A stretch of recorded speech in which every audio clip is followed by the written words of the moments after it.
Hello everyone, welcome to Magnet Brains. I'm Vanya Narendra, your IGKO, that is International GK Olympiad Educationals for grade 9th. As you can see over here, आज आपको ये देख के समझ में आ गया होगा, यहाँ पे आपने पूरा देख के पीछे कि अभी हम बात करने वाले हैं कोई ऐसी चीज़ की जिसमें शायद हमारी नेवल फोर्सेस का कोई रोल होगा। शिप्स दिख रही है ना आपको, वेसल्स दिख रहे हैं आपको, तो आप ही समझ गए होंगे कि अभी हम इसकी बात करने वाले हैं। अब आपको ये भी लग रहा होगा कि मैम एकदम से सीधे फ़ोटोज़ पे क्यों आ गई, है ना, सीधे फ़ोटोज़ पे क्यों आ गई, टॉपिक पे क्यों नहीं गई? क्योंकि टॉपिक जो है वो थोड़ा सा पेचीदा सा है, थोड़े से लोगों को इसमें कन्फ्यूजन हो सकता है, पर आपका कन्फ्यूजन दूर करना ही अपना काम है। यहाँ पे जब मैग्नेट ब्रेन्स में पढ़ाई करते हैं तो हम कॉन्सेप्ट पे पढ़ते हैं, पूरा सब कुछ कवर करते हैं, फ्री ऑफ कॉस्ट पढ़ते हैं, कोई पैकेज सब्सक्रिप्शन नहीं लेना होता, लेकिन बस शर्त इतनी है कि जो चीज़ पढ़ रहे हैं वो बढ़िया से पढ़नी है ना, ताकि IGK को एग्जामिनेशन के साथ साथ ओवरऑल कहीं पे भी कोई भी बात हो, चर्चा हो, डिस्कशन हो इस टॉपिक पे, तो इस पे आपको फ्लंडर नहीं करना है, फ्लाउंडर नहीं करना है, इस पे आपको फंबल नहीं करना है। ये बात आपको बिल्कुल पूरे कॉन्फिडेंस से बोलनी है कि भाई ये तो मुझे पूरा पता है, इसके बारे में मुझे इन एंड आउट डिटेल्स पता है। अगर आप ये बोल पा रहे हैं एज माई स्टूडेंट्स, तो I will consider myself as a good teacher कि भाई जो समझाना था वो समझा दिया, अपना काम बढ़िया से हो गया है। ठीक है, अब आ जाते हैं बैक टू टॉपिक। डिस्कशन क्या हो रहा है, मैंने कहा कि आप ये देख के समझ गए होंगे कि यहाँ पे हमारा तिरंगा है और शिप्स आपको दिख रहे हैं, है ना। नॉर्मल शिप्स तो नहीं दिख रहे, ठीक है, कमर्शियल शिप्स भी नहीं दिख रहे, देख के समझ में आ जा रहा है कि दीज आर नेवल वेसल्स, है ना। अब नेवल वेसल्स का आप कहेंगे कि शॉर्टी नोट सीरीज़ में जो हमारा टॉपिक है वो क्या है, नेट सिक्योरिटी प्रोवाइडर। अब नेट सिक्योरिटी प्रोवाइडर के साथ क्या हो रहा है कि कई लोगों को मैंने सुना कि जब मैंने ये डिस्कशन किया, ये टॉपिक बोला, या मैंने ये भी बताया ना कि this is the topic that I am really keen on making a shorty note series, या मैं डिस्कशन करना चाहती हूँ, तो लोगों के दिमाग में था कि हाँ यार, नेट सिक्योरिटी प्रोवाइडर तो बहुत इंपॉर्टेंट टॉपिक है। आजकल जो है वो साइबर क्राइम्स इतने हो रहे हैं, साइबर थेफ्ट इतने हो रहे हैं, और नेट जो है इतना पूरी दुनिया जो है नेट पे काम कर रही है, तो इसके ऊपर तो सिक्योरिटी प्रोवाइडर का तो ठीक है, बढ़िया है कि क्या रोल है इंडिया का, क्या नहीं है, ये हम भी समझना चाहते हैं। तो जैसे मैंने कहा कि भाई इसमें थोड़ा सा ट्विस्ट है। ट्विस्ट ये है कि ये नेट सिक्योरिटी प्रोवाइडर, ये जो टर्म है ना नेट सिक्योरिटी, यहाँ पे ये नेट सिक्योरिटी जो है ये कहीं से कहीं तक भी आपके इंटरनेट से, डिजिटल दुनिया से, साइबर से, फेसबुक से, इंस्टा हैंडल से कहीं से भी रिलेटेड नहीं है। ये कोई ऐसी चीज़ नहीं है जो कि इंटरनेशनल आर्टिफिशियल इंटेलिजेंस से रिलेटेड हो, या रोबोटिक्स से हो, या गूगल से हो, कुछ भी नहीं है। यहाँ पे गूगल बाबा का दूर दूर तक कोई रोल नहीं है, ठीक है। यहाँ पे नेट सिक्योरिटी प्रोवाइडर जो बात हो रही है वो ये है कि India as a net security provider, यहाँ पे बात हो रही है इंडियन नेवल फोर्सेस की, यहाँ पे बात हो रही है इंडो पैसिफिक रीजन की, यहाँ पे बात हो रही है इंडियन ओशंस की, और ये जो है एक बहुत ही, जिसको बोलते हैं बहुत ही हार्डकोर, ना सिर्फ पॉलिटिकल टॉपिक है बल्कि डिफेंस का भी टॉपिक है, ठीक है, मिलिट्री ऑपरेशन से रिलेटेड टॉपिक है। बिल्कुल कोई कंफ्यूजन नहीं होना। अगर नेट सिक्योरिटी प्रोवाइडर किसी ने बोला है और आप लोगों ने ये बोला कि हाँ नेट तो आजकल बड़ा सेंसिटिव सा टॉपिक है, यही बात हो रही है नेट सिक्योरिटी, तो फिर बिल्कुल बात सही नहीं है, राइट। आपको ये बात पूरी समझनी है। By the end of the video I am very sure कि अगर कोई आपसे भी इस तरह का टकरा जाए तो आप उसको भी करेक्ट कर देंगे, ठीक है। आगे बढ़ते हैं। अब ये फिर से कंटेक्चुअल टॉपिक है, ठीक है, कोई चीज़ हालिया ऐसी हुई है जिसकी वजह से हम ये बात करने वाले हैं, 2021 की बात है, ठीक है। अब मैं इसका थोड़ा सा आपको बैकग्राउंड दे देती हूँ ताकि आपको समझ में आ जाए कि हम क्या बात करने वाले हैं। अभी recently the India's president praised India's constant vigil in protecting the Indian Ocean region, जिसको हम बोलते हैं IOR, ठीक है। इंडियन ओशन रीजन्स को क्या बोलते हैं, अगर आप इसके एब्रीविएशन बोलेंगे तो कई जगह आपने, अगेन वो तो चक्कर है आप लोग के साथ, आप लोग न्यूज़पेपर नहीं पढ़ते, न्यूज़पेपर पढ़ेंगे तो आप लोग रियलाइज करेंगे कि कई जगह न्यूज़पेपर्स में, इवन आर्टिकल्स अगर ऑनलाइन पढ़ लिया करो यार, आर्टिकल जो ऑनलाइन भी रहते हैं ना उसमें पढ़ोगे तो IOR जो है वो अक्सर दिया होता है एब्रीविएशन, और लोग कंफ्यूज हो जाते हैं। ये इंडियन ओशन रीजन का एब्रीविएशन है, ठीक है। and advocated that India has become a preferred security partner in the region। अब बात क्या हो रही है, ये तो प्रेसिडेंट ने कहा, लेकिन इससे पहले अपन थोड़ा सा बैकग्राउंड में जाते हैं 2021 के। तो वहाँ पे अमेरिका में, वॉशिंगटन में एक्चुअली बात होना चालू हुई, तो एक हमारे जो डिप्लोमेट हैं वहाँ पे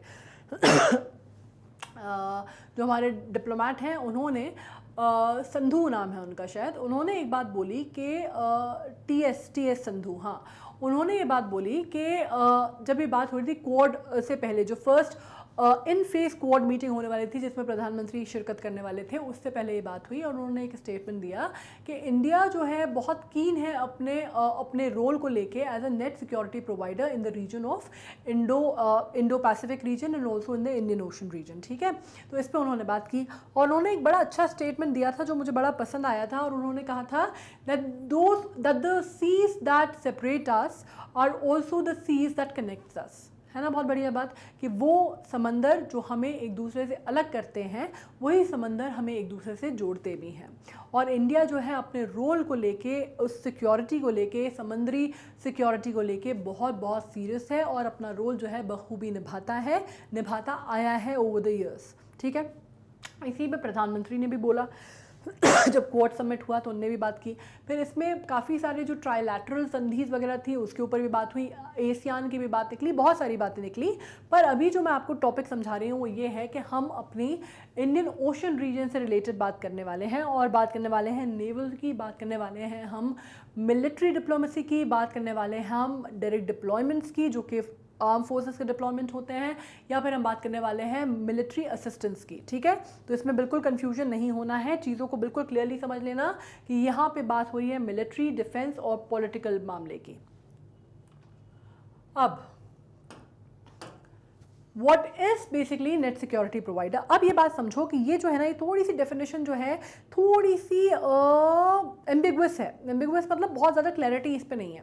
ठीक है, अब मतलब क्या होता है मोटे मोटे तौर पे, net security provider usually meant as enhancing the mutual security of more than one country by addressing common security concerns including dealing with transnational, responding to piracy, disaster etc। अब इसमें ये समझना है कि जहाँ पे हम नेट सिक्योरिटी प्रोवाइडर की बात कर रहे हैं तो वहाँ पे ना सिर्फ हम अपनी इंटरनल सिक्योरिटी को सेफगार्ड करते हैं, बल्कि हम उस रीजन में जो भी उस रीजन में और भी जो चीज़ें हैं, जो शहर हैं, जो जगहें हैं, शहर नहीं आई मीन जो स्टेट्स हैं, कंट्रीज़ हैं, जगहें हैं, उनको भी हम सिक्योरिटी प्रोवाइड करते हैं, उनको भी हम एक नेट सिक्योरिटी प्रोवाइड करते हैं और उनकी भी हम सेफगार्ड करते हैं, उनकी भी हम जो वहाँ का जो डिफेंस है उसको हम मजबूती देते हैं और हर तरह से सेफगार्ड करते हैं। चाहे आप स्मगलिंग बोल लीजिए, ट्रैफिकिंग बोल लीजिए, पायरेसी बोल लीजिए, या आप इंटरनेशनल टेररिज्म बोल लीजिए, हर तरह से हम उस पर्टिकुलर एरिया को, रीजन को कवर करते हैं और सिक्योर करते हैं।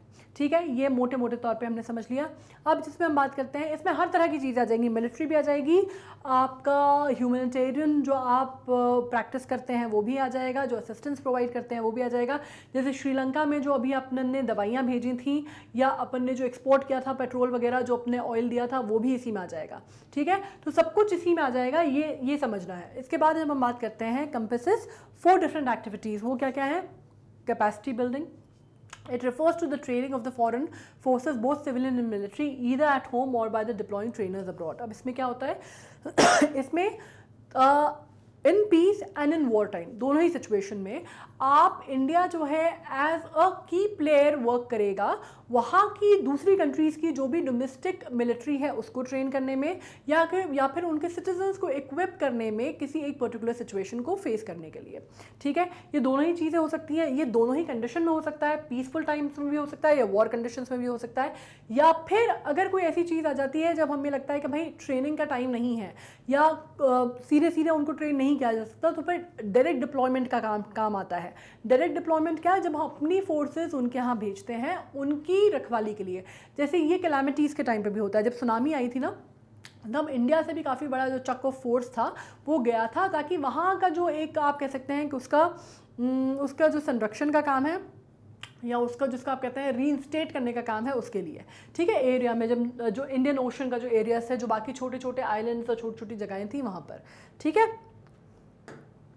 इसके अलावा मिलिट्री डिप्लोमेसी, वो तो मैंने आपसे कहा ही कि मिलिट्री डिप्लोमेसी पढ़ने वाले हैं। It enhances military diplomacy mainly through military visit and exercises. Such activities can be बॉल्स्टर foreign militaries and signed strong bilateral relation and partnerships.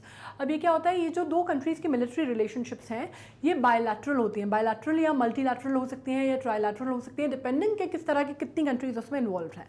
Bilateral मतलब 2, ट्राइलैटरल मतलब 3 और मल्टीलैटरल मतलब 3 से ज़्यादा। ठीक है, तो उसमें किस तरह का है? अब मिलिट्री डिप्लोमेसी मतलब कि हम मिलिट्री के तौर पे या डिफेंस के तौर पे एक दूसरे के साथ कुछ संधियां करते हैं, कुछ नेगोशिएशंस करते हैं, कुछ ट्रीटीज साइन करते हैं और एक दूसरे का सहयोग करने की या कोऑपरेशन करने की हम एक तरह से एक संधि पे आते हैं। और वो किसी भी तरह की हो सकती है, वो डिपेंड करता है ना, कि वो हम किस तरह की संधि चाहते हैं, किस तरह का हमारा नेगोशिएशन होता है, या क्या कंसर्निंग एरियाज हैं, या ऐसी क्या कंसर्निंग टॉपिक हैं जिसके बेसिस पे हमने ये किया है, वो इस पर डिपेंड करता है, वो अलग अलग होता है। मिलिट्री असिस्टेंस क्या होता है? ये बेसिकली होता है इक्विपमेंट सप्लाई करना। जैसे प्राइमरीली इसका क्या होता है मिलिट्री असिस्टेंस, कि आप किसी कंट्री में कोई इंटरनल वॉरफेयर चल रहा है, या इंटरनल अनरेस्ट चल रहा है, या सिविल वॉर चल रही है, जो भी चल रही है XYZ, है ना, कोई टर्बुलेंट टाइम चल रहा है, उसमें आप अपनी मिलिट्री असिस्टेंस उनको देते हो। अब मिलिट्री असिस्टेंस पे एक तो चीज़ हो जाती है आर्म्स एंड एम्यूनिशंस देना, तो इसमें एक तो इंडिया थोड़ा सा पीछे रहता है, थोड़ा सा बैकफुट पे रहते हैं हम। क्यों? 2 रीजंस हैं इसके। पहली बात तो यार हम कहते हैं ना कि ये गांधी और बुद्धा का देश है ना। एक कहा जाता है ना कि हम जिसमें हम अहिंसा में विश्वास रखते हैं, हम वायलेंस में विश्वास नहीं रखते, शांति में विश्वास रखते हैं, हम शांति दूत हैं। इस तरह से इंडिया की एक अपनी इमेज है, ठीक है। गांधी और बुद्धा और राम की भूमि इसको कहा जाता है। तो कहा जाता है कि भाई हमें बहुत धैर्य है, बहुत पेशेंस है, हम आगे बढ़कर आक्रमण नहीं करते, हम उसमें विश्वास नहीं करते, ठीक है। तो जो इंडिया की एक छवि है जो पीसफुल नेशन की, वो इससे डिस्ट्रक्ट हो गई एक तो इस वजह से हम थोड़ा सा बैकफुट पे रहते हैं जहाँ बात होती है आर्म्स एंड एम्यूनिशंस की। ये एक चीज़ है। दूसरा कारण क्या है कि भाई हम खुद ही बहुत बड़े इंपोर्टर्स हैं। आपको मालूम है कि हमारा मैक्सिमम, अगर हम अपने डिफेंस की बात करते हैं तो हम खुद इंपोर्ट करते हैं। कहाँ से इंपोर्ट करते हैं? हम ज़्यादातर हम इंपोर्ट करते हैं आपका रशिया से, है ना। रशिया हमारा मैक्सिमम जो हमारे जो डिफेंस वॉरशिप्स होती हैं, वॉरफेयर की जो भी हमारी चीज़ें होती हैं, इक्विपमेंट्स होती हैं, वो हमने रशिया से करते हैं। तो हमारे पास खुद ही जो हमारा इंटरनल मार्केट है वो उतना बड़ा नहीं है या उतना फैला हुआ नहीं है, वो हमारी ही रिक्वायरमेंट को उतना पूरा नहीं कर पाता कि हम उसको एक्सपोर्ट करें, ठीक है। तो ये एक और रीज़न है। अब आ जाते हैं डायरेक्ट डिप्लॉयमेंट पे ऑफ मिलिट्री फोर्सेस। जैसे मैंने कहा कि 3 वे होते हैं ना, एक तो मिलिट्री असिस्टेंस हो गया, मिलिट्री डिप्लोमेसी हो गया, और डायरेक्ट मिलिट्री डिप्लॉयमेंट हो गया। अब जब हम डायरेक्ट डिप्लॉयमेंट की बात करते हैं, to stabilise a situation arising either out of an environment disaster, transnational threats, and evacuation of citizens from conflict areas, or to protect self-defined national interest, such deployment of troops has the potential to be the most controversial both domestically and diplomatically. अब ये क्या होता है यार, ये थोड़ा सा ना इसमें भी थोड़ा सा बैकफुट पे हम आ जाते हैं। इसलिए आ जाते हैं क्योंकि ये किसी का घर का पेचीदा मामला है, इंटरनल मैटर होता है किसी भी कंट्री में, लेकिन इसमें हमें स्टेप इन करना तब अनिवार्य हो जाता है, ज़रूरी हो जाता है, या तो हमारी सिक्योरिटी को वो क्वेश्चन कर रहा हो, या हमारे लिए कोई प्रॉब्लमेटिक सिचुएशन हो, या हमारी सॉवरेनिटी पे एक इंटरनेशनल लेवल पे हमारी छवि की बात आ जाए, या हमारी सॉवरेनिटी पे क्वेश्चन हो, या हमारा नेशनल इंटरेस्ट जो है वो हैम्पर हो रहा हो। बहुत सारी वजह होती हैं, या फिर हमारे ऊपर कोई ऐसी चीज़ हो रही हो जो उससे जिसका जो चीज़ मतलब जैसे फॉर एग्जांपल हमारी नेबरिंग कंट्री में हो रही है लेकिन उसका असर हमारे ऊपर भी हो रहा है ना। तो इस चीज़ के लिए भी बहुत इंपॉर्टेंट होता है, और यहाँ पे हम डायरेक्ट डिप्लॉयमेंट करते हैं अपने फोर्सेस का। इसका बेसिक सबसे बढ़िया एग्जाम्पल अगर आप समझेंगे तो कौन कौन सा है मालूम है? इसका सबसे बढ़िया है IPKF भेजी थी हमने, ठीक है, इंडियन पीस कीपिंग फोर्स भेजी थी हमने जो श्रीलंका में, ठीक है।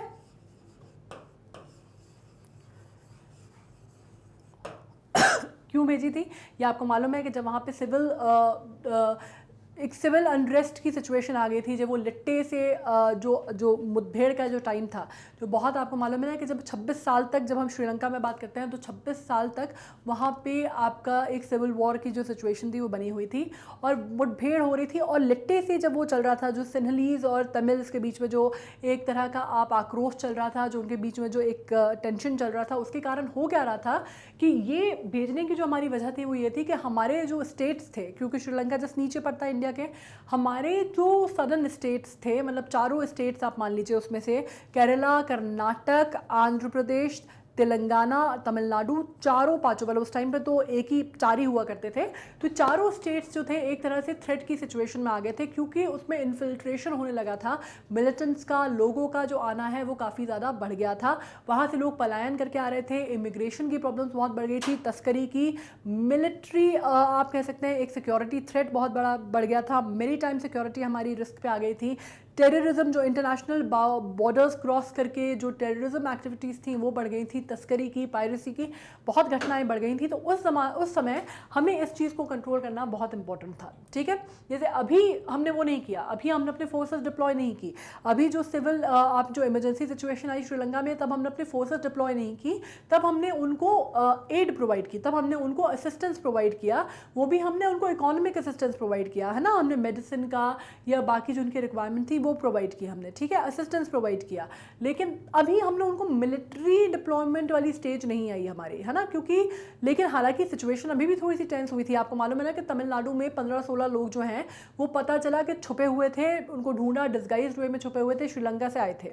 ठीक है, तो सिचुएशन अभी भी ग्रिम हो सकती थी, लेकिन थैंकफुली वो कंट्रोल कर लिया गया और उसको जो स्टेट इमरजेंसी है उसको हटा दिया गया। लेकिन 80s की जब हम बात कर रहे हैं तब ये हालात हो गए थे, है ना। लिट्टे से हमारा सीधा सीधा इसका खामियाजा भी हिंदुस्तान ने भुगता, क्योंकि वो पहला जो सुसाइड बॉम्बिंग अटैक था वो प्रधानमंत्री राजीव गांधी के ऊपर, जो उस समय पे जब IPKF भेजी गई थी तब प्रधानमंत्री थे। बाद में फिर जब उनकी हत्या की गई उस समय वो प्रधानमंत्री नहीं थे, उस समय इलेक्शन कॉल हुआ था और वो कैंपेनिंग कर रहे थे। ठीक है, और दूसरा इसका एग्जाम्पल आप समझ सकते हैं, जब मुक्ति बाहिनी की हम बात करते हैं, यहाँ हम बात करते हैं मुक्ति बाहिनी हम कहाँ से रिलेट कर रहे हैं, बांग्लादेश से। 1971 में जब बांग्लादेश का फॉर्मेशन हुआ, जब इंडिया ने सहायता दी थी किसको, आपको ईस्ट पाकिस्तान और वेस्ट पाकिस्तान, ईस्ट पाकिस्तान बाद में आगे चल के बना आपका बांग्लादेश, उस समय भी हमने जो है मिलिट्री डिप्लॉय की थी और उनको सहायता दी थी, मिलिट्री असिस्टेंस भी दिया था और डिप्लॉयमेंट भी हुआ था, दोनों इस तरह की चीज़ें थी इकोनॉमिक सहायता भी दी थी। ठीक है, उस टाइम पे मुजिबुर रहमान जो थे वहाँ के जो लीडर थे, उन्होंने इंदिरा गांधी जो कि हमारे तत्कालीन प्रधानमंत्री थी उनसे गुहार लगाई थी और फिर इंडिया ने उसका सहयोग किया था।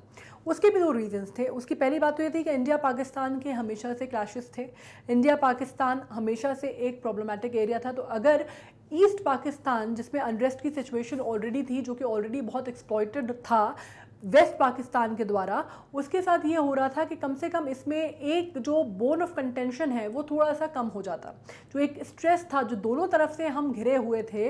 एक तरह से आप मान सकते हैं कि इंडिया के पार्टीशन जो था पीसफुल तो था नहीं, बहुत कैसे हालात में हमारा पार्टीशन हुआ ये हम भी जानते हैं, किस तरह की सिचुएशन थी, पोस्ट पार्टीशन वॉर के बारे में हम जानते हैं, पोस्ट पार्टीशन ट्रॉमा के बारे में हम जानते हैं।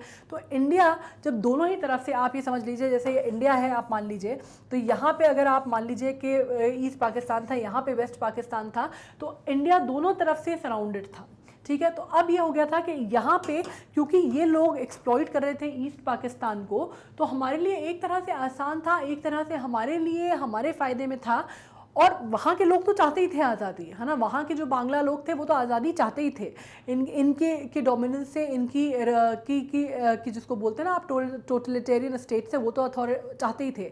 पर इंडिया के लिए भी फ़ायदे का सौदा था, क्योंकि उनका एक साइड का ये जो नेबर है ये फिर उससे उसके फ्रेंडली रिलेशन हो जाएंगे, तो कम से कम एक साइड से हमको एक तरह की जिसको बोलते हैं ना थ्रेट नहीं था, एक दुश्मन कम हो गया था हमारा, एक जो हमारी सिक्योरिटी थ्रेट थी वो कम हो गई थी। और दूसरा, क्योंकि बांग्लादेश को हमने असिस्ट किया, बांग्लादेश की सहायता हमने की, हम आगे बढ़े, क्योंकि हम सबसे बड़े और सबसे स्ट्रॉन्ग जिसको बोलते हैं कि सबसे स्ट्रॉन्ग प्लेयर थे साउथ एशिया रीजन के, हमने बांग्लादेश को सपोर्ट किया। तो उससे क्या हुआ, बांग्लादेश की आप कह सकते हैं कि लॉयल्टी हिंदुस्तान के साथ रहेगी, तो इससे हमें आगे चल के बहुत लंबे फ़ायदे होने की उम्मीद थी, पॉलिटिकल बायलैटरल नेगोशिएशंस बहुत पॉजिटिव होने की उम्मीद थी। ये एक हमारा पहलू था। दूसरा पहलू हमारा ये था कि भाई जो ये इन्फिल्ट्रेशन हो रहा था, जो लोग आ रहे थे पलायन करके, या जो लोग वहाँ पे क्योंकि सिविल अनरेस्ट की सिचुएशन थी, मिलिट्री की एक टेंस सिचुएशन थी, तो लोग भाग के कहाँ आ रहे थे, भाग के जितने लोग आ रहे थे, शरणार्थी कहाँ आ रहे थे, वो हिंदुस्तान की बाउंड्री के बॉर्डर के अंदर आ रहे थे। ठीक है, इलीगल इमिग्रेशन हो रहा था। जितने स्टेट जो जुड़े हुए हैं, चाहे वो आसाम हो चाहे बंगाल हो, वहाँ पे सारे लोग जो हैं वो इतने ज़्यादा परेशान हो गए थे कि त्राही त्राही मच गई थी, बेसिक जो फैसिलिटीज़ हैं वो कम होने लगी थी, क्योंकि उनको रोकना इम्पॉसिबल हो गया था सरकार के लिए, इतना मैसिव इन्फिल्ट्रेशन था। ठीक है, और पहचानना भी, क्योंकि भाषा एक जैसी, दिखना दिखाना, रख रखाव, डील डोल सब एक जैसा, तो उसमें पहचानना डिस्गाइज्ड वे में बहुत बड़ी प्रॉब्लम क्रिएट हो गई थी। इस वजह से हमें अपनी सिक्योरिटी के लिए, हमें अपनी चीज़ों को व्यवस्थित रखने के लिए ज़रूरी हो गया था कि हम उसमें हस्तक्षेप करें, और हमने अपनी मिलिट्री वहाँ पे डिप्लॉय की। ठीक है तो आप ये समझ गए होंगे इन दो बातों से कि मिलिट्री डिप्लॉयमेंट बहुत एक्सट्रीम कदम है जो इंडिया सिर्फ तब लेता है, हम सिर्फ तब लेते हैं जब हमारे पास लिटरली कोई और चारा नहीं बचता, ठीक है। इसी तरह श्रीलंका में भी वही चीज़ थी कि एक तो लोग इन्फिल्ट्रेशन बहुत ज़्यादा हो रहा था, हमारे जो राज्य थे वो बहुत वल्नरेबल कंडीशन में आ गए थे, मैरीटाइम सिक्योरिटी हमारी एट रिस्क चली गई थी, ये कारण था। और दूसरी बात, अगर हम श्रीलंका को समय मदद नहीं देते, अगर हम श्रीलंका को एड नहीं देते, तो साउथ एशिया में हमारा जो एक जो हमारा क्षेत्र है जिसको आप बोलते हैं ना, जो हमारा इंडियन ओशन पे जो हमारा क्षेत्र है वो हमारे हाथ से चला जाता है, या उस पर जो हमारा वर्चस्व है वो चला जाता। अगर क्या होता है कि कोई बाहरी कंट्री आके उस पर सपोर्ट देती या उनको कोई असिस्टेंस प्रोवाइड करती, या फॉर दैट मैटर अगर चाइना कर देता, तो फिर चाइना के लिए उनकी लॉयल्टी बढ़ जाती या उनका झुकाव बढ़ जाता, तो ये बहुत मुश्किल हालात क्रिएट हो जाते। तो हमारे लिए वो भी इम्पोर्टेंट था कि हमारे आप कह सकते हैं कि श्रीलंका जो है वो इंडिया से उसकी लॉयल्टी रहे।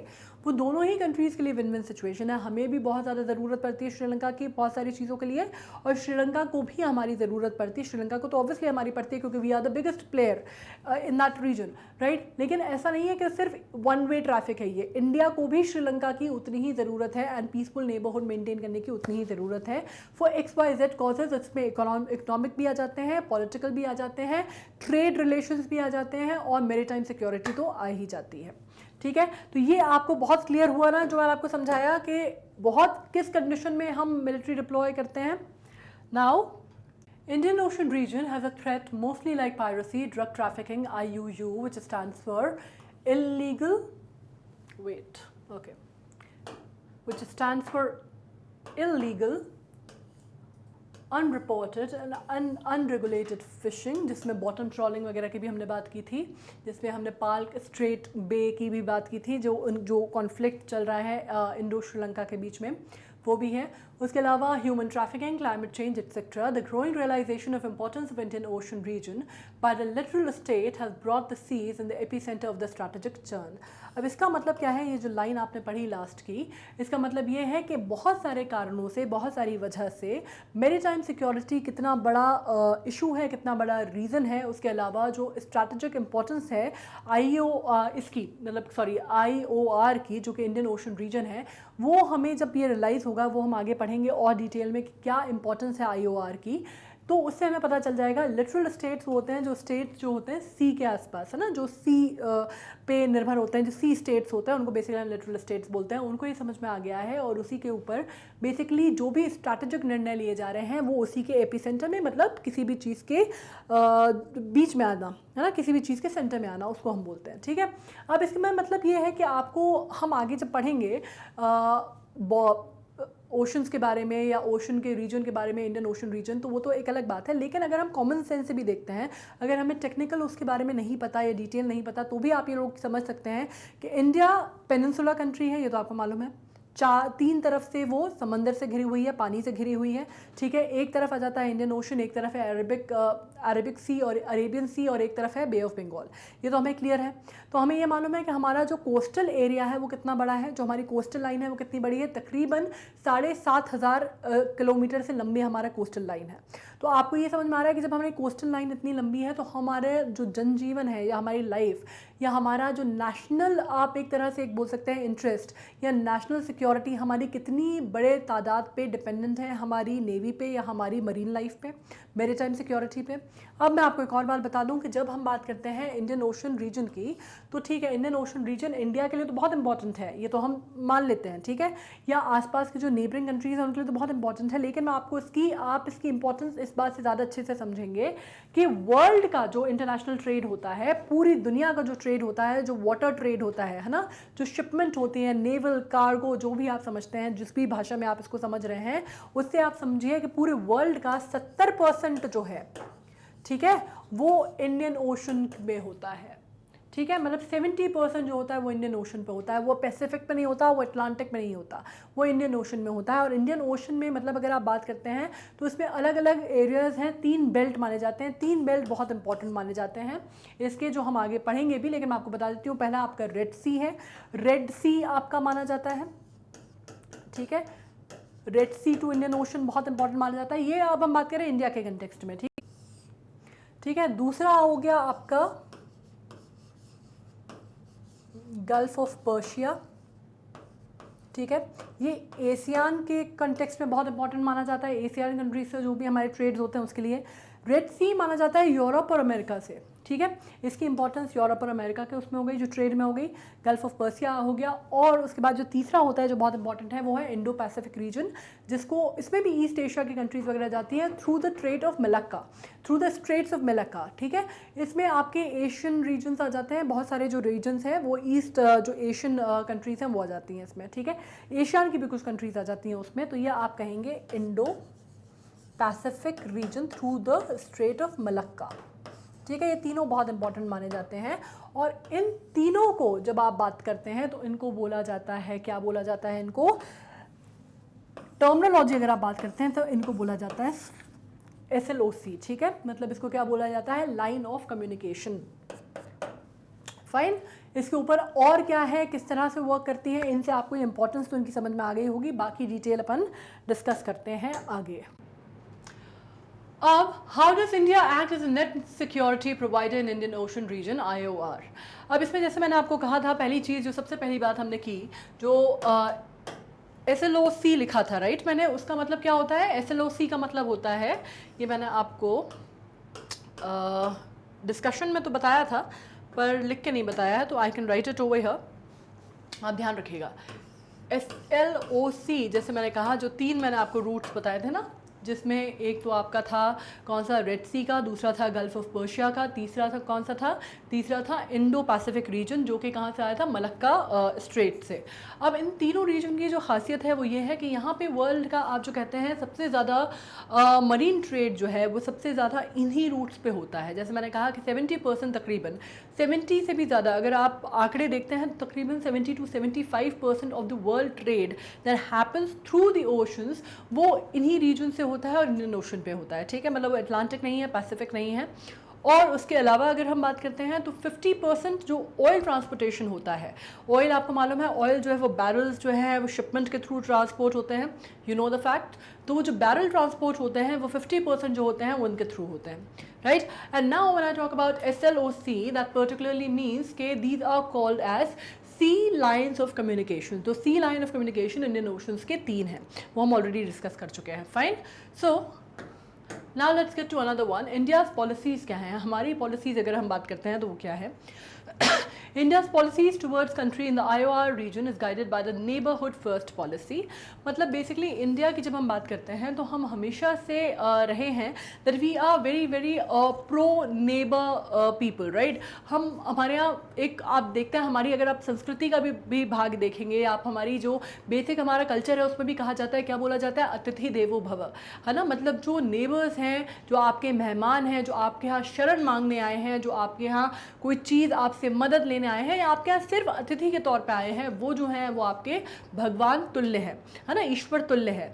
तो नेबर्स की भी जब हम बात करते हैं, तो जब हम बात करते हैं स्पेशली जब हमारे नेबर्स, खासकर एक तो वैसे भी कोई भी अगर व्यक्ति हमारे यहाँ हमसे मदद मांगने आता है तो हम पीछे नहीं हटते, और ख़ासकर अगर वो हमारे पड़ोसी देश हैं, पड़ोसी लोग हैं, तो वो अगर हमारे यहाँ आते हैं कोई मदद मांगने तो हम बिल्कुल भी उनको खाली हाथ नहीं लौटाते। ये इंडिया की पॉलिसी रही है। इंडिया की कुछ अगर आप पॉलिसीज़ देखते हैं तो उसमें एक पॉलिसी आपने सुनी होगी, पंचशील आपने नाम सुना होगा, नॉन अलाइनमेंट देखा होगा, नॉन वायलेंस आपने देखा होगा। ये जो है ये हमारी पॉलिसीज़ है, अहिंसा, जो हमारी बेसिकली जिसको आप बोलते हैं ना कि इंडिया का जो ताना बाना है, जो हमारा स्ट्रक्चर है, जो हमारा वीव है, वो इन पॉलिसीज़ से मिलके बना है, ठीक है। तो इसमें एक तो लव दाई नेबर हमारी बहुत बहुत एक आप बोल सकते हैं ग्रास रूट पॉलिसी रही है, अतिथि देवो भव हमारी बहुत ग्रास रूट पॉलिसी रही है, अहिंसा हमारे यहाँ परमो धर्म बोलते हैं। उसके अलावा हम कहते हैं कि हम लोगों की मदद करना, आउट ऑफ द वे जाके इंडिया ने हमेशा लोगों की मदद की है, that is also considered one of the bigger things, right. So अब अगर हम अपनी पॉलिसीज़ की बात करते हैं तो policy and prime minister's vision of SAGAR, SAGAR जो है ये प्रधानमंत्री की, अगर आपने सुना होगा कि अभी एक प्रधानमंत्री ने इसके ऊपर मॉरिशस में एक कॉन्फ्रेंस हुई थी, उसमें उन्होंने सागर की बात की थी, अभी मतलब हालिया सालों में इसमें इसकी भी बात थी, ये मैरीटाइम सिक्योरिटी के ऊपर ही बात हो रही थी। इसमें प्रधानमंत्री मोदी ने मॉरिशस में जो एक कॉन्क्लेव हुआ था उसमें इसके बारे में जिक्र किया था, और इसको एक तरह से आप कह सकते हैं प्रोजेक्ट किया था सागर को, ठीक है। SAGAR stands for security and growth for all in the region. ये अगेन जो है इंडियन ओशन रीजन की बात हो रही थी। ये बहुत इंपॉर्टेंट क्वेश्चन भी है।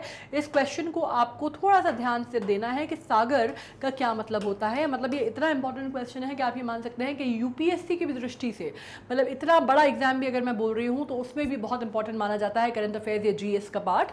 या अगर आप क्लैट के एग्जामिनेशन में भी इसके ऊपर एग्जाम क्वेश्चन बना है, क्लैट मतलब जो common law entrance aptitude test होता है उसके ऊपर भी इसके ऊपर सवाल आया है। ठीक है, तो ये बहुत इंपॉर्टेंट क्वेश्चन है, इसको थोड़ा सा ध्यान रखना। Security and growth in all the regions.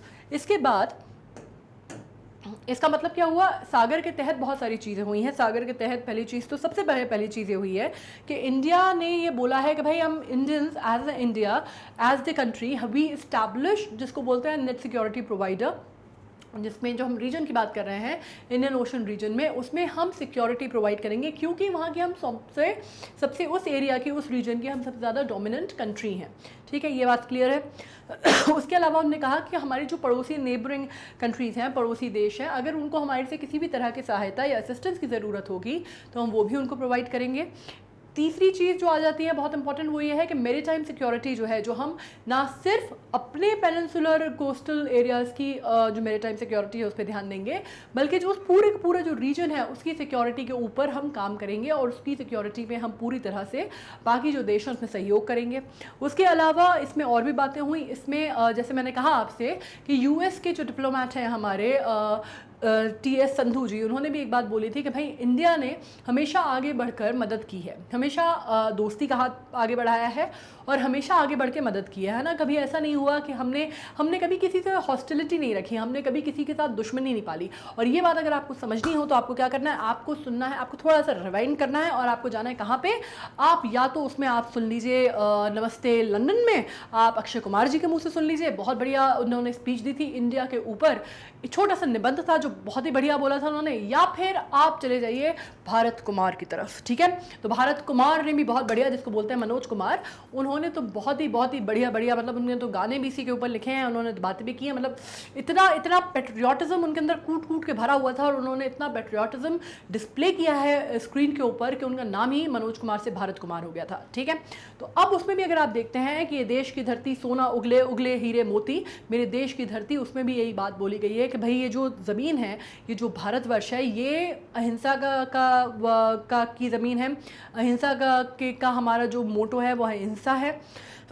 हम किसी चीज़ में किसी के साथ भेदभाव नहीं करते, हम किसी भी चीज़ में किसी भी तरह का पक्षपात नहीं करते, हम कभी किसी से दुश्मनी मोल नहीं लेते, हम जबरन जाके किसी से उलझते नहीं हैं। तो हम क्या करेंगे, हम उस एरियाज़ में जो भी देश हमसे मदद मांगेंगे हम उनको वो प्रोवाइड कराएंगे और उस पूरा जो रीजन है, जो पूरा का पूरा इलाका हमारे आसपास आएगा, हम ना सिर्फ अपने घर की बल्कि उस पूरे इलाके की भी देखभाल करेंगे। ठीक है, ये बात बोली गई। अब उन्होंने जब मैंने संधू साहब का नाम लिया तो संधू साहब ने एक और बात बोली, और संधू साहब ने ये बात बोली कि भाई एक और हम हमेशा ही की प्लेयर्स रहे हैं। उसके अलावा कोविड-19 में भी अगर आप देखते हैं तो पैसिफिक और इंडियन ओशन में जो भी छोटे मोटे शहर नहीं, आई मीन छोटे मोटे जो देश रहे हैं, उनके हमेशा हमने आगे बढ़ के मदद की है। उनको हमने मेडिकल एड दिया है, फूड एड दिया है, जिस भी तरह की हम फैसिलिटीज़ प्रोवाइड करा सकते थे हमने कराने की कोशिश की है। And we have given a due assistance on time to all the countries. मतलब उसमें आप मैडागास्कर का नाम ले सकते हैं, उसमें आप छोटे मोटे आइलैंड्स का नाम रख सकते हैं, उसमें आप मालदीव्स का नाम ले सकते हैं, उसमें आप जितने भी छोटे मोटे आइलैंड्स आपको लगते हैं, सीशेल्स का नाम ले सकते हैं। बहुत सारे जो आइलैंड्स हैं या जो बहुत बड़ी, जिनको बोलते हैं आप स्टेट्स से ही हैं जो अपने आप में, उनकी हमने आगे बढ़ के मदद की है। ठीक है, अब इसके बाद हम बात कर लेते हैं India's neighbourhood first policy. It focuses on creating mutual beneficial people oriented regional framework with stability and prosperity. India's engagement with IOR countries is based on the consultative, non-reciprocal and outcome-oriented approach which focuses on delivering benefit like greater connectivity, improved infrastructure, stronger development cooperation and various sectors areas, security and broader people to people contacts। ठीक है, तो मतलब उन्होंने एक बात बोली, और ये बात सागर जो इनिशिएटिव है उसके तहत भी है कि हम एक तो मेरीटाइम सिक्योरिटी प्रोवाइड करेंगे, दूसरी बात हम क्या करेंगे, काउंटर करेंगे जो भी असंवैधानिक गतिविधियां हो रही हैं ओशन रीजन में उसको। तीसरी बात हम क्या करेंगे, हम नेट सिक्योरिटी प्रोवाइडर के तौर पे काम करेंगे, हम मिलिट्री असिस्टेंस देंगे, उसके अलावा मिलिट्री डिप्लोमेसी में हम एंगेज करेंगे, उसके अलावा हम जिस भी तरह से मदद कर सकते हैं उन राष्ट्रों की जो हमारे पास आएंगे मदद के लिए हम उनको करेंगे।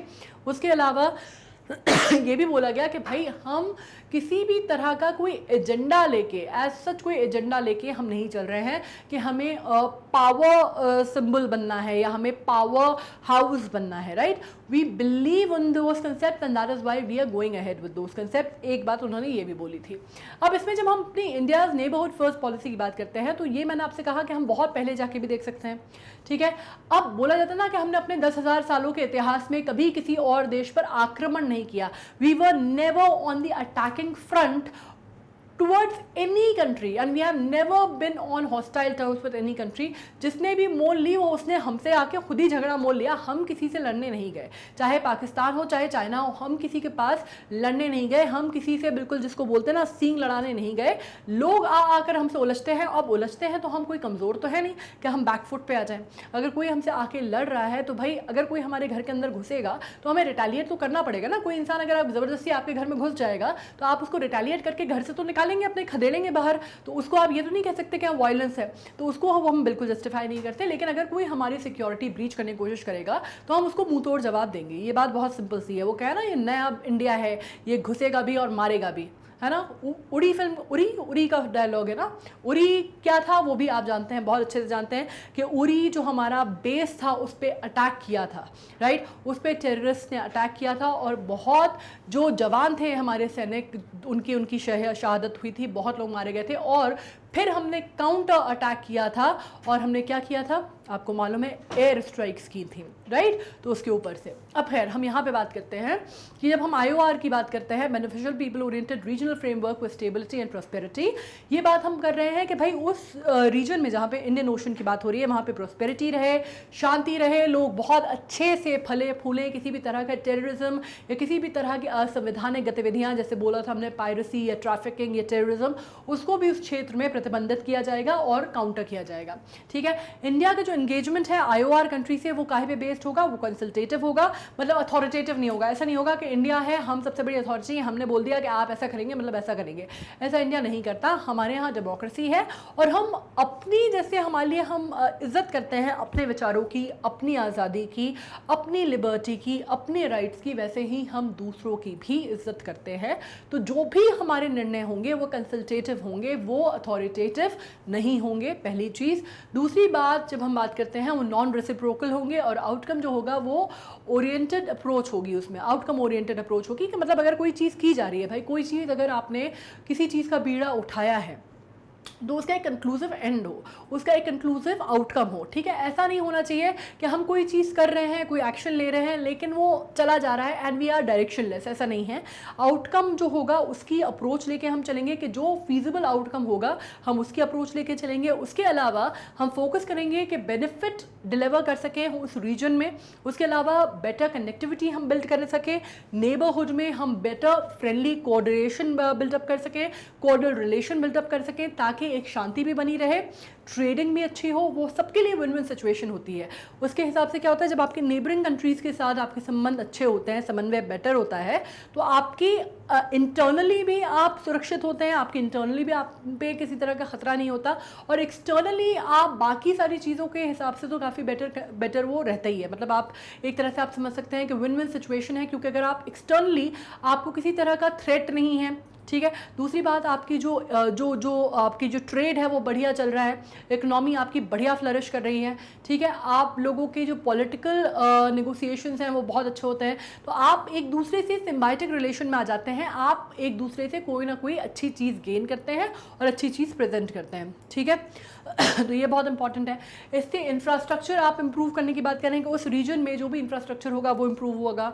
उसके अलावा जैसे सुनामी आई थी, आपको मालूम है इंडियन ओशन में जो सुनामी आई थी वो बहुत बहुत ही खतरनाक सुनामी थी, मतलब कितनी बड़ी सुनामी थी, एक आप कह सकते हैं अपनी तरह की, इतनी भयावह थी वो कि पूरे के पूरे कई कई तो मतलब एरियाज जो है पूरे साफ हो गए थे इंडिया में भी। बाकी का जो छोटे मोटे आइलैंड थे वो तो बिल्कुल, जिसको आप कहते हैं ना नक्शे से हट जाना, उस तरह की सुनामी थी वो जो इंडियन ओशन रीजन में आई थी। उसमें अब ये बात हो रही है कि भाई इस तरह की सुनामी, इस तरह की दुर्घटना जो है वो आइंदा ना हो, तो डिजास्टर मैनेजमेंट का भी एक एंगल रखा गया है कि भाई डिजास्टर मैनेजमेंट के लिए अलार्म सिस्टम या आपको प्री हैंड जिसको बोलते हैं कि आपको नॉलेज हो जाए कि इस तरह का डिजास्टर कोई आ सकता है, ठीक है। उसके बाद हम बात करते हैं, हम बेटर कोऑपरेशन बिल्डअप करने की बात करते हैं। वेरियस सेक्टर्स जो तो हमने बात करी ली कि काफ़ी सारी जो इंडस्ट्रीज़ हैं जिसपे आप कह सकते हैं शिपमेंट इंडस्ट्री है या फिशरीज़ है या जो भी इंडस्ट्रीज़ मेरी टाइम उस पर या कोस्टल लाइफ पे निर्भर करती हैं, उनको हम बढ़ावा दें।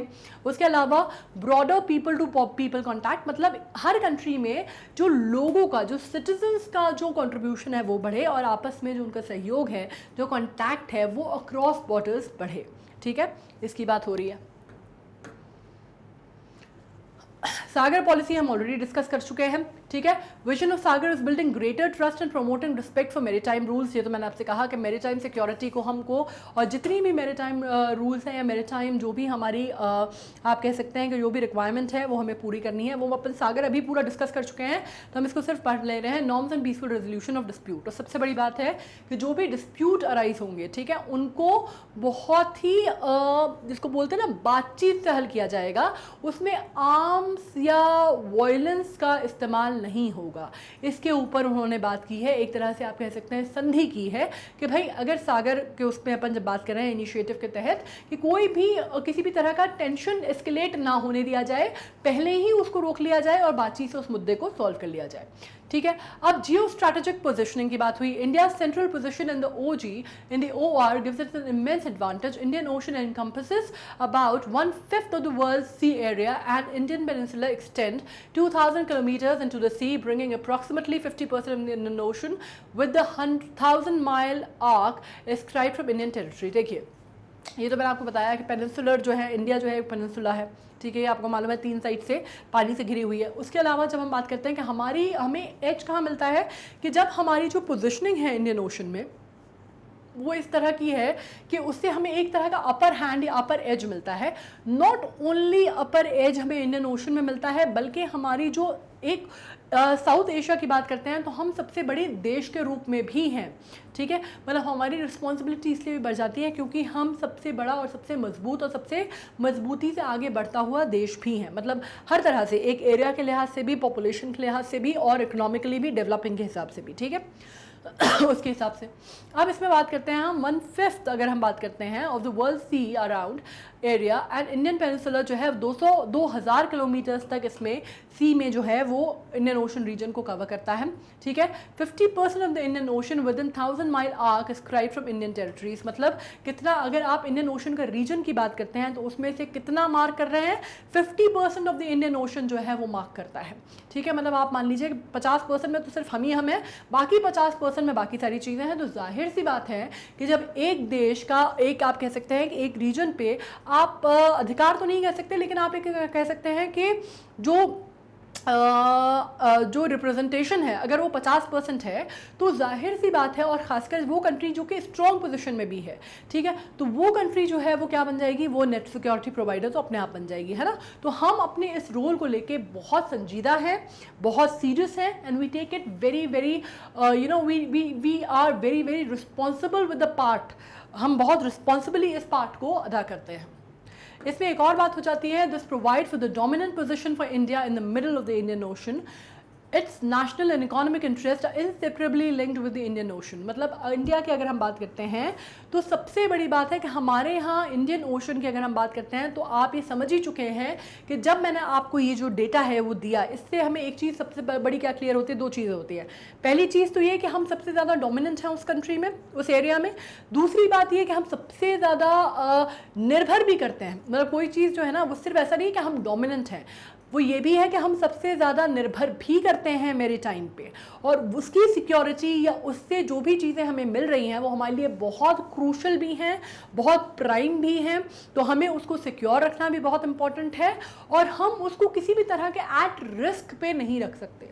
ये चीज़ क्लियर है।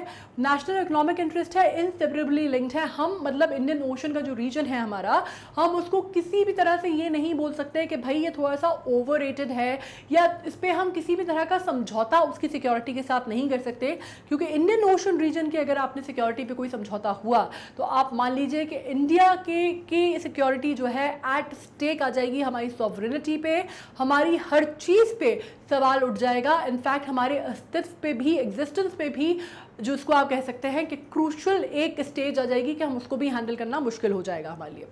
The presence of major maritime choke points and sea lanes of communication, जिसको मैंने कहा एसलॉक्स, ठीक है, in the IOR lens it strategic importance gigantic magnitude, ये तो हम समझ ही चुके हैं, ठीक है, इसके ऊपर हम डिस्कस कर चुके हैं, तो ये हम नहीं पढ़ेंगे दोबारा।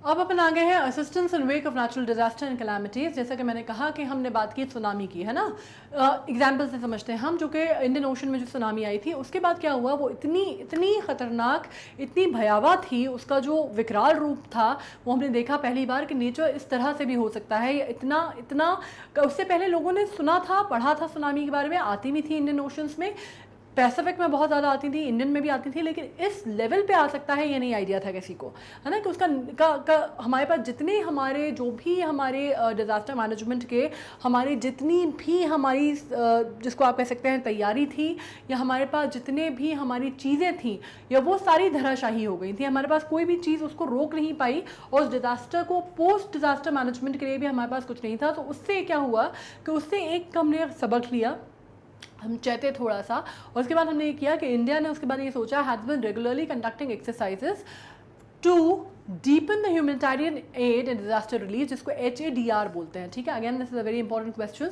Humanitarian aid and disaster relief cooperation and coordination among a neighbourhood with a focus on sharing expertise in assisting building capabilities. इसका सबसे बड़ा जो काम था वो ये था कि डिजास्टर मैनेजमेंट के जो टूल्स हैं वो डेवलप किए जा सकें, और अगर कोई डिजास्टर इन केस खुदा न खास्ता हो जाता है तो उससे निपटना कैसे है, या वो पोस्ट डिजास्टर कि आपको किस तरह से चीज़ों को आपको संतुलित करना है, या आपको कंट्रोल में लेना है, या आपको रिकवरी करनी है, वो इसके ऊपर जो वर्क है वो किया जाएगा, या उसमें सारी कंट्रीज जो है एक साथ मिलके काम करेंगी।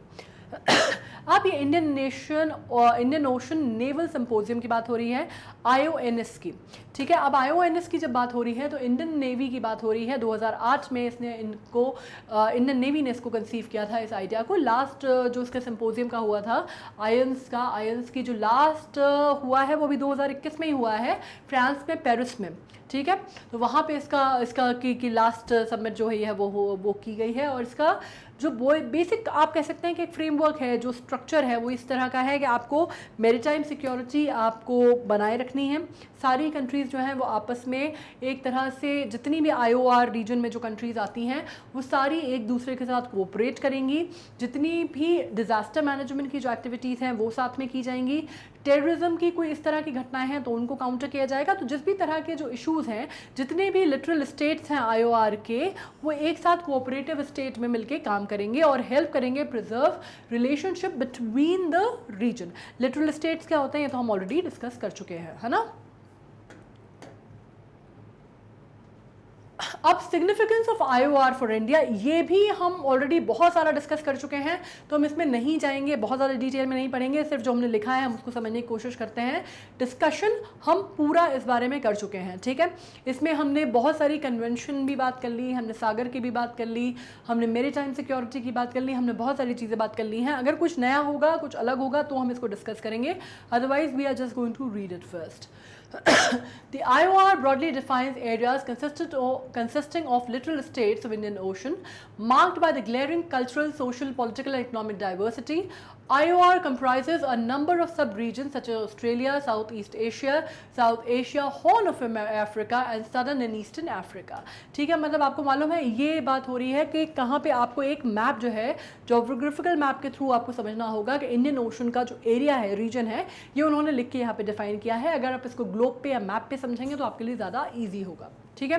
ट्रेड जो है, मैंने कहा India imports about 70% of its oil through the IOR to the various ports, and ये तो सिर्फ 70% तो इंडिया का है, टोटल वर्ल्ड का जो है उसका भी 50% जो है ट्रेडिंग ऑयल की वो इंडियन ओशन में होती है। ठीक है, तो not only for India but for the world also it is very crucial to various ports. 90% of India's international trade by volume is dependent on sea, क्योंकि जो ये आप कहते हैं ना बहुत हेवी फ्रेट ट्रेडिंग जो होती है वो किसके थ्रू होती है, सी के थ्रू होती है, वो एयर के थ्रू नहीं होती, एरियल नहीं होती। तो 90% अगर आप बात करते हैं इंटरनेशनल ट्रेडिंग की इंडिया में, या इंटरनेशनल ट्रेड वॉल्यूम के हिसाब से अगर आप बात करते हैं तो वो ओशंस के थ्रू होता है, सीज के थ्रू होता है। उसमें भी कौन से सीज होते हैं वो हम डिस्कस कर चुके हैं, 3 बहुत इंपॉर्टेंट हैं, वो हम ऑलरेडी बात कर चुके हैं एसलॉक्स के ऊपर। ठीक है, अलग अलग एरियाज़ को कनेक्ट करते हैं वो, कुछ यूरोप को और अमेरिका को करते हैं, कुछ एशियन कंट्रीज़ को करते हैं, कुछ ईस्ट एशिया को और पूरा जो एशियन रीजन है उसको कवर करते हैं। तो हर तरह से अगर आप इंटरनेशनल ग्लोब के हिसाब से बात करते हैं तो पूरी ज़्यादातर जो ट्रेडिंग है वो किसके थ्रू होती है, इंडियन ओशन के थ्रू। ठीक है,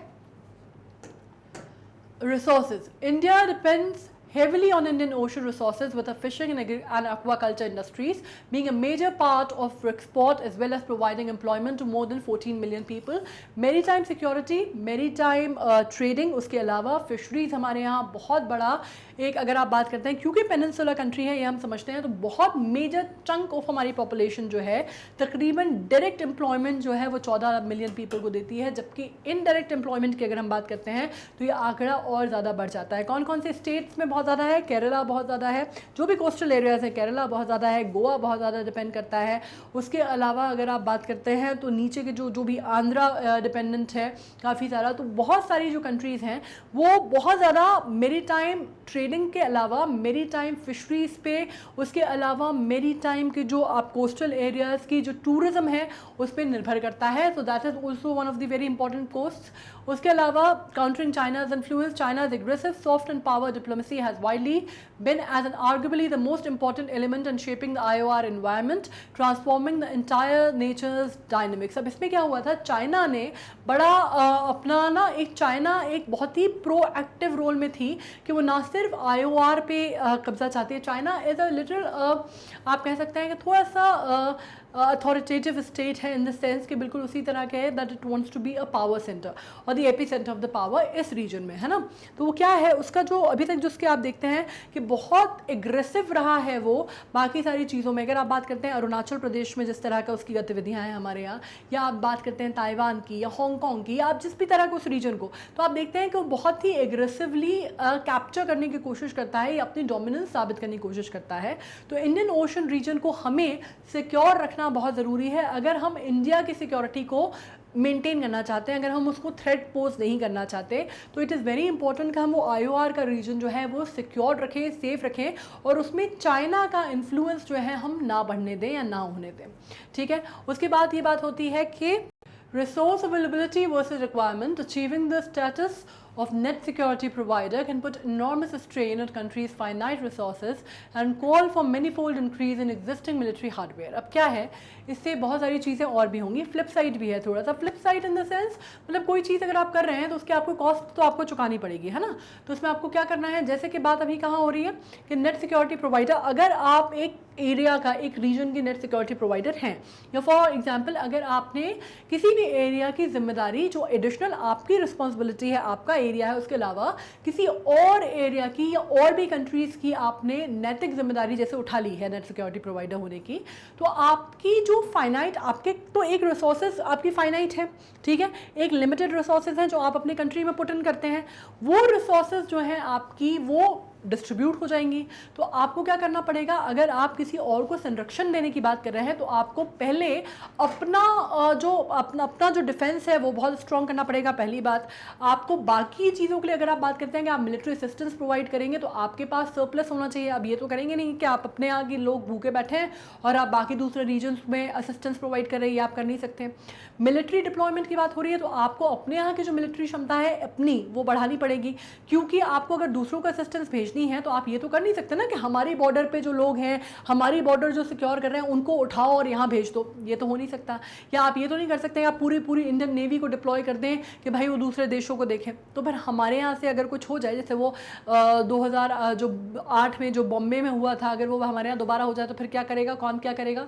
बाकी चलिए, बाकी तो ये बात नहीं हो जाएगी, आप पूरी रीजन के तो नेट सिक्योरिटी प्रोवाइडर बने हुए हैं, अपना घर आपसे संभल नहीं रहा, राइट। तो क्या करना पड़ेगा, हमें अपने रिसोर्सेज इंक्रीज करने पड़ेंगे और उसका भार किस पे आएगा, उसका भार आएगा जनता पे, क्योंकि टैक्सेशन के थ्रू होगा। या आपको हर चीज़ को when you are hiring authorities, when you are hiring the man force और यू आर हायरिंग और यू आर गेटिंग इक्विपमेंट्स और इंफ्रास्ट्रक्चर, जो भी आप बनवा रहे हैं वो एक कॉस्ट इंटेल करेगा, है ना, तो आपके ऊपर भार पड़ेगा। तो ये एक चीज़ है। दूसरी बात ये है कि अगर हम देखते हैं एग्जिस्टिंग सिविल मिलिट्री रिलेशंस, अब ambiguous civil military relationships existing in India not only manifest itself in serious differences and lack of clarity over strategy formulation, but also over undistorted execution of formulated policies. अब कई बार क्या होता है कि हमारी जो already हमारी कई देशों के साथ, या अगर हम श्रीलंका में भी IPKF जो हमने भेजा था उसके खामियाजा जो हमने भुगते, जो मैं क्या बोल रही हूँ, जो IPKF जो हमने भेजा था उसका जो खामियाजा हमने भुगता, ठीक है, वो काफ़ी भारी था, ठीक है। उसके ऊपर बहुत निंदा भी की गई। लोग जो हैं एक तरह से एक डिप्लोमेटिक आप कह सकते हैं कि एक डिवाइड बन गया था, अलग अलग तरह के लोगों की उस पर प्रतिक्रिया आई, हमारे यहाँ इंटरनली भी आई, मतलब जो सरकार थी उसने कुछ कहा, जो ऑपोजिशन था उसने कुछ कहा। इसका खामियाजा हमने और क्या भुगता कि जो हमने बात की थी कि प्रधानमंत्री जो उस समय के थे राजीव गांधी, उनकी हत्या कर दी गई, ठीक है। अब उसमें अब जब सिविल मिलिट्री रिलेशनशिप की बात आती है तो एक तो ये है कि हमारे यहाँ बहुत ज़्यादा डिफाइंड स्ट्रक्चर नहीं है, ठीक है, कोई डिफाइंड रूल्स एंड रेगुलेशंस उस पर नहीं दिए गए हैं, ठीक है, तो उसकी वजह से होता है। उसके बाद ये बात होती है, India not only manifest itself in serious differences, पर कई बार क्या होता है कि जहाँ पे आपस में जैसे इंटरनल कोई घरेलू उनके यहाँ की प्रॉब्लम है उसमें हम चले गए तो कई बार हम भी एम्ब्रॉयल हो जाते हैं, ठीक है। हम जबरन मतलब ना सूत ना कपास वाली हालत में हम आ जाते हैं बीच में कि हमारा कोई लेना एक ना देना दो, और हम जबरन एम्ब्रॉयल हो जाते हैं। कभी ये भी होता है, कई बार दो कंट्रीज हैं जो कि IOR रीजन में जिनकी आपस में नहीं जमती, अब हम जब बीच में पड़ जाते हैं तो हमें ये नहीं पता होता कि भाई हम इधर जाएं कि उधर जाएं। हम चाहते हैं कि समन्वय बने, लेकिन समन्वय बनाने के लिए कई बार ये होता है कि हम दोनों को साथ लाने की कोशिश करते हैं और दोनों ही साथ नहीं आ पाते, ठीक है, तो ये प्रॉब्लम आ जाती है हमारे साथ। अब उसमें क्या होता है, डिस्प्यूट मैनेजमेंट की या डिस्प्यूट रेजोल्यूशन, हम बात तो करते हैं कि डिस्प्यूट रिजॉल्व हो, लेकिन किस तरह से रिजॉल्व हो, कई बार उसमें थोड़ी सी जो हमारी स्थिति है वो डामाडोल हो जाती है, हमको ये नहीं मालूम। उसके अलावा जब हम बात करते हैं over strategy formulation but also undistorted execution of formulated policy, एक तो क्या है कि हमारे पास वैसे कोई स्ट्रॉन्ग फ्रेमवर्क नहीं है पॉलिसीज़ का। कई सारे मामले ऐसे हैं जिसमें हमारे पास बहुत स्ट्रॉन्ग फ्रेमवर्क नहीं है पॉलिसीज़ का, है ना। हम डिस्कशन करते हैं but of course there are certain loopholes जो सब जगह छूट जाते हैं। आपको मालूम है जब लीगल सिस्टम में हमारे यहाँ छूट गए हैं तो पॉलिसी मेकिंग में तो छूट ही जाते हैं। और प्रॉब्लम सिर्फ वहाँ पे भी नहीं है, प्रॉब्लम कई बार ये है कि हमारी जो गवर्नेंस है वो चेंज हो जाती है, फ्लिप हो जाती है, आती जाती सरकारें हैं उनके साथ आती जाती जो गवर्नेंस है, तो क्या होता है कि पॉलिसीज़ हर गवर्नमेंट की अपनी अलग अलग हो जाती है। तो कई बार एक सरकार जो है वो एक पॉलिसी बना भी दे तो दूसरी सरकार जो है उसमें आके अपने हिसाब से चेंजेस या फेर बदल कर देती है। तो कई बार क्या होता है, एग्जिस्टिंग पॉलिसीज़, एक तो ऐसे पॉलिसीज़ कम है, तो एग्जैक्ट फ्रेमवर्क नहीं है, दूसरा जो है वो भी सही तरह से इम्प्लीमेंटेशन नहीं होता, उनका भी डिस्टॉर्शन हो जाता है, तो ये भी एक प्रॉब्लम हो जाती है, ठीक है। इसके बाद नॉन अलाइनमेंट पॉलिसी, जैसे मैंने आपको पंचशील बोला था, है ना, वैसे नॉन अलाइनमेंट पॉलिसी क्या है। नॉन अलाइनमेंट पॉलिसी बहुत इंपॉर्टेंट है, इसको हम पूरा डिटेल में डिस्कस करने वाले हैं जब हम आगे पढ़ने वाले हैं, ठीक है। जब हम पॉलिटी पढ़ने वाले हैं तब हम इसको बहुत डिटेल में डिस्कस करेंगे, क्योंकि इंडिया की पंचशील और नॉन अलाइनमेंट पॉलिसी बहुत इंपॉर्टेंट मानी जाती है। अब इसके बारे में अगर हम बात करते हैं तो ये यूगोस्लाविया की आप कॉन्फ्रेंस से इसकी स्टार्टिंग मान सकते हैं। और ये है क्या बेसिकली, कोल्ड वॉर, जब वर्ल्ड वॉर सेकेंड हुई उसके बाद कोल्ड वॉर चली, आपको मालूम है ना, कोल्ड वॉर की सिचुएशन आ गई थी। तो उस टाइम पे क्या हुआ कि दो एक्सेस पे दुनिया डिवाइड हो गई थी, है ना। एक साइड US हो गया था, एक साइड USSR हो गया था। अब कुछ ऐसी कंट्रीज थी जिन्होंने कहा भाई कि हम बीच का रास्ता लेंगे, हम ना इधर अलाइन करेंगे ना हम उधर अलाइन करेंगे, ठीक है। तो उसमें से एक कंट्री जो थी वो इंडिया भी थी, वो नॉन अलाइनमेंट पॉलिसी होती है, ठीक है। इसमें जवाहरलाल नेहरू जो हमारे उस ज़माने में उस समय के हमारे प्रधानमंत्री थे, उन्होंने इसके बारे में एक फाउंडिंग मेंबर माने जाते हैं वो नॉन अलाइनमेंट के, और काफ़ी ज़्यादा उनसे नाम जोड़ा जाता है। पंचशील जो प्रिंसिपल्स हैं उससे उनको एसोसिएट किया जाता है। और 19 1961 में ये नॉन अलाइनमेंट पॉलिसी जो है इंडिया ने अपनाई थी। ठीक है, अब India has ideologically follow the principle of military non alignment, कि हम किसी भी एक जिसको बोलते हैं एक्सेस के साथ नहीं जुड़ेंगे। ये चीज़ हम आज भी करते हैं। अगर वो आपको मालूम है यूक्रेन की जब बात हुई, यूक्रेन और रशिया की जो बात हुई, तो उसमें ये बात ही की गई कि भाई जो अभी आपको मालूम है ना कि आपको यूएन ह्यूमैनिटेरियन उससे जब बात करते हैं, ह्यूमन काउंसिल से जब निकाल दिया गया था काउंसिल से जब निकाल दिया गया रशिया को, तो हमने उस पर वोट नहीं किया, जिसके ऊपर हमारी बहुत सारी निंदा भी हुई, बहुत सारी बातें भी हुई। लेकिन हम अभी भी एक तरह से कह सकते हैं कि नॉन अलाइनमेंट पॉलिसी को ही फॉलो कर रहे हैं कि हम we will not go with any allied power, हम किसी भी एक अलाइड पावर का हिस्सा नहीं बनेंगे, हम बीच का रास्ता निकालेंगे। ठीक है, और इसकी बात हुई किसी भी सुपर पावर से, तो as to retain strategic autonomy, ताकि हमारी जो स्ट्रैटेजिक ऑटोनॉमी है वो रिटेन रहे। दूसरा, हम कभी भी किसी की कठपुतली ना बने, हम कभी भी किसी के हाथ का पॉन ना बने, और हम कभी भी किसी के हाथ में, जिसको हम कहते हैं अपना पूरा पावर या अपनी पूरी ऑटोनॉमी जिसको कहते हैं, उस पर हम समझौता ना करें, वो हम किसी के अधीन ना आए, क्योंकि हमने 200 साल की कॉलोनाइजेशन झेली है यार। उसके बाद अब आप कहो कि हम पावर के नाम पे, पॉलिटिक्स के नाम पे अब दोबारा हम वही गलती करें, तो हम वो नहीं करेंगे। हम किसी के अंदर नहीं आएंगे, हम किसी के अधीन नहीं आएंगे, हम किसी के अंगूठे के नीचे नहीं आएंगे, हम बीच का रास्ता लेंगे, हम किसी तरफ नहीं जाएंगे, ये हमारी पॉलिसी है। ठीक है, which limit opportunities for deeper security partnership with other countries. तो ये जो है, ये नॉन अलाइनमेंट पॉलिसी जो है, ये कई बार हमारी कहते हैं ना, इंसान की अच्छाई उसकी कई बार बहुत बड़ी बुराई के तौर पे लोग देखते हैं, कि कई बार क्या होता है, इसको लेकर हमारी बड़ी निंदा होती है, हमें बड़े आड़े हाथों लिया जाता है, बड़ा क्रिटिसाइज़ किया जाता है इंटरनेशनल मीडिया में भी। इंटरनेशनल अगर आप देखते हैं तो इस पर सभी ने, मतलब रशिया ने भी हमारे बारे में बोला कि इन्होंने हमारा सहयोग नहीं दिया, जबकि हमने इतना इनको मिलिट्री असिस्टेंस प्रोवाइड किया ओवर द ईयर्स, हमारे इतने कॉर्डियल रिलेशन रहे। और अमेरिका तो हमसे ऑब्वियसली कह ही रहा था कि इंडिया को उस पर स्टैंड लेना चाहिए था। ठीक है, तो दोनों ही तरह से हो गया। तो दोनों ही जब धुरी पे दुनिया, जब इसको आप कहते हैं ना, अलग अलग धुरी पे जब दुनिया चलती है, घूमती है अलग अलग, तो उसमें आपको बीच का रास्ता लेना थोड़ा सा मुश्किल कार्य है, और वो बड़ा, ये इसका खामियाजा हम भुगतते भी हैं कई बार। ठीक है, past experience of overseas deployment, the receipt of the net security provider does encompasses overseas deployment as a vital ingredient. However, the experience in Sri Lanka continues to have a dragging effect in any thought process involving overseas deployment. ये again ये IPKF की ही बात हो रही है। ठीक है, आपने जो IPKF भेजा था उसका खामियाजा हमें बहुत बड़ी कीमत दे के चुकाना पड़ा था। बहुत सारे हमारे सैनिक, बहुत सारे हमारे जवान शहीद हुए थे। तत्कालीन उस ज़माने में जो प्रधानमंत्री थे बाद में उनकी हत्या कर दी गई थी। लिट्टे से बहुत सीधा लिट्टे का जो टारगेट था वो तमिल हो गया था, तमिलनाडु पे, इंडिया पे फोकस हो गया था। बहुत सारी चीज़ें जो थी, प्रभाकरन जो लिट्टे के चीफ थे, उसने उसको बड़ा personally as a personal grudge ले लिया था।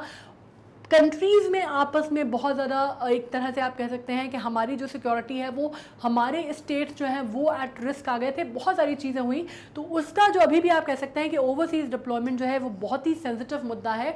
और आज भी वो चीज़ें जो हुई थी IPKF में, या 1987-88 का जब हम बात करते हैं श्रीलंका में, तो उसकी जो चोट है, जो चोट के निशान है, जो उसकी जो घात हमें लगी थी, वो आज भी जिंदा है और आज भी तकलीफदायक है। इस वजह से अब जब मिलिट्री डिप्लॉयमेंट की बात होती है तो इंडिया थोड़ा सा पीछे एक कदम हट जाता है। मिलिट्री असिस्टेंस प्रोवाइड करने तक ठीक है, लेकिन मिलिट्री डिप्लॉयमेंट में इंडिया अभी ये नहीं करना चाहता।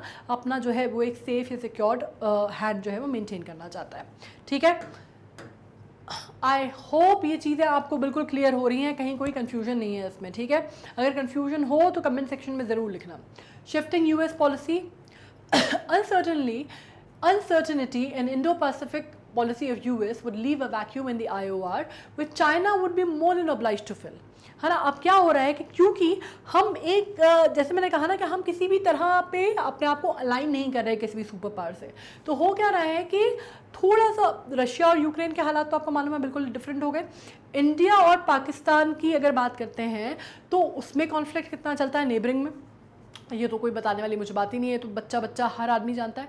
अब इसमें क्या हो रहा है, आपको ये मालूम है कि सीधे स्पष्ट रूप से तो नहीं, या आप कह सकते हैं बिल्कुल ऑब्वियस रूप से तो नहीं, लेकिन आप जानते हैं कि इनडायरेक्टली पाकिस्तान को जो सपोर्ट मिलता है वो कहाँ से मिल जाता है, या थोड़ी सी जो बैकिंग आप कहते हैं, मिलिट्री बैकिंग या आप कह सकते हैं, या फाइनेंशियल एड, वो कहाँ से मिलता है, US से मिलता है। पहली चीज़ तो ये तो हमारे लिए वैसे ही एक तो थोड़ा सा घाटे का सौदा है।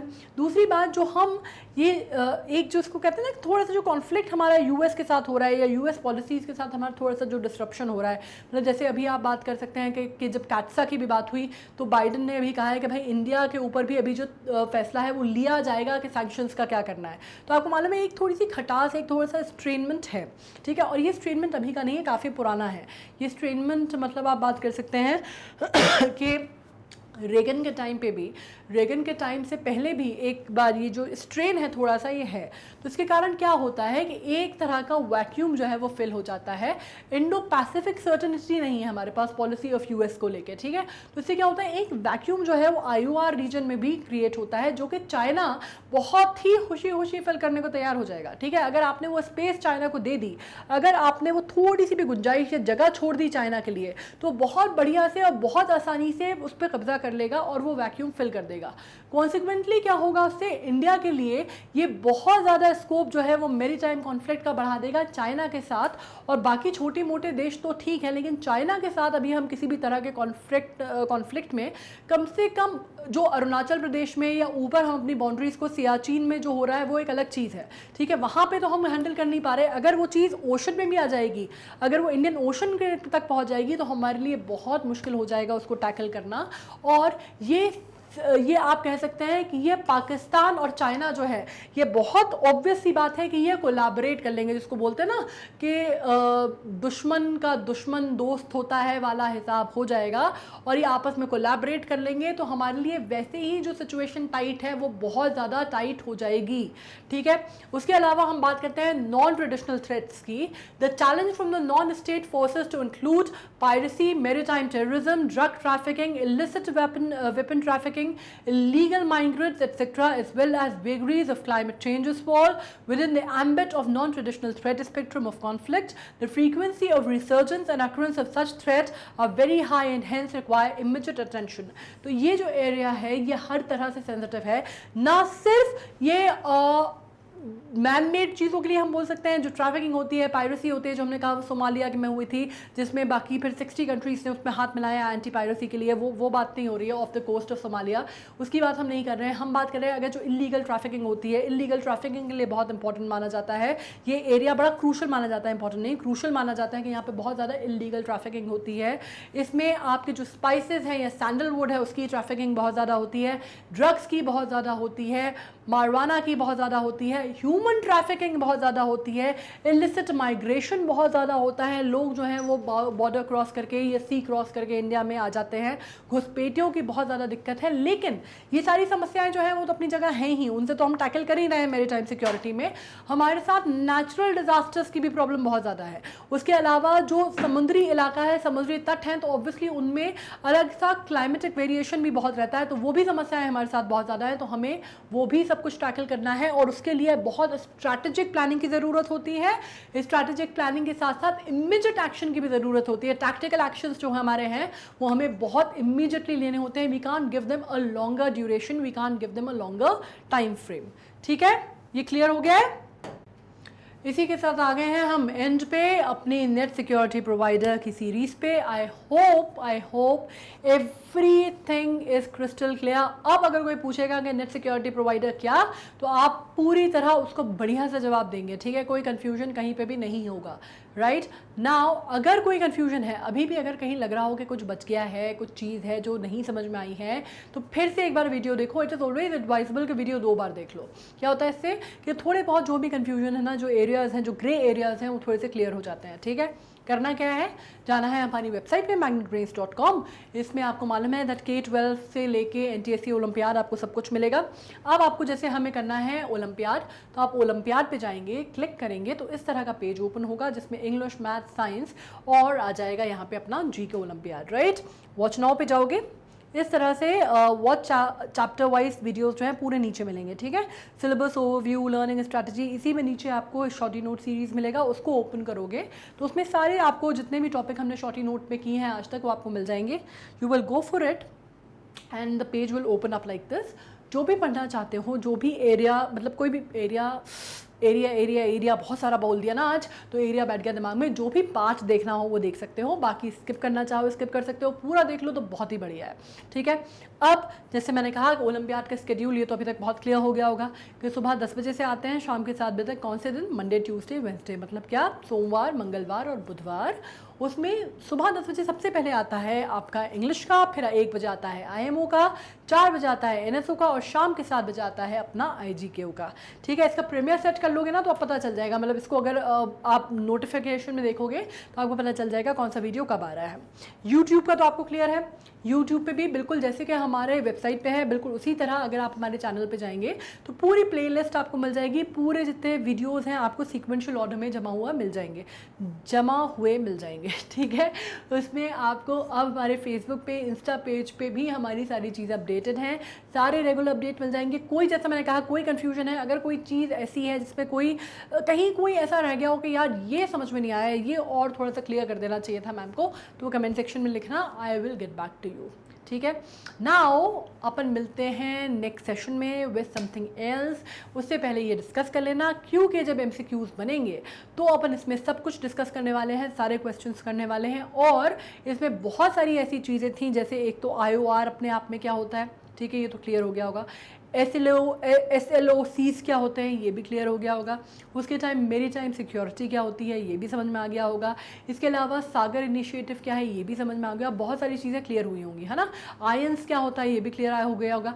तो बहुत सारी चीज़ें जो है ना, इसमें से बहुत सारे क्वेश्चंस बन सकते हैं। जैसे मैंने कहा कि UPSC में भी बने हैं, क्लैट एग्जामिनेशन में भी पढ़े हैं, तो IGKO के लिए भी बहुत इंपॉर्टेंट होंगे। ठीक है, तो उसको एक बार बढ़िया से पूरा सब फिर से पढ़ लेना। ठीक है, फिर जब तक अपन मिलते हैं नेक्स्ट सेशन में, तब तक रहो तैयार and stay tuned, stay happy, stay healthy and be safe. Thank you so much.